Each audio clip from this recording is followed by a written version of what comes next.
Drejtuesit e lëvizjes Libra, deputetët Ben Blushi dhe Mimoza Hafizi gjatë takimit me qytetarët në Korçë kanë deklaruar se Shqipëria sot po qeveriset nga bandat. Sipas Blushit, kjo qeveri po përgatitet të blejë zgjedhjet dhe prandaj është detyrë e qytetarëve të përzënë me vot bandat, ose përndryshe nuk ka rrugë tjetër përveç largimit nga Shqipëria. Blushi garantoi se lëvizja Libra është për të çliruar Shqipërinë nga korrupsioni.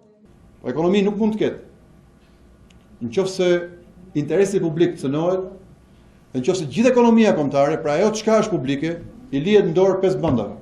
Edhe unë jam jo 100% i bindur, po absolutisht i informuar që të paktën këto 5 banda në Shqipëri të kontrollojnë ilaçet, edhe ushqimet, edhe naftën, edhe mineralet, edhe mbetjet. Këto kanë plan të blejnë votat.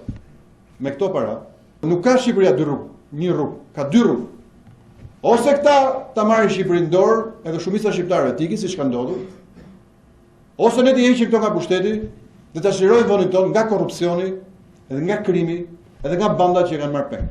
Deputeti Blushi tha se ndërsa jeta e qytetarëve po shtrenjtohet, çdo ditë pushteti po pasurohet më shumë në kurriz të tyre.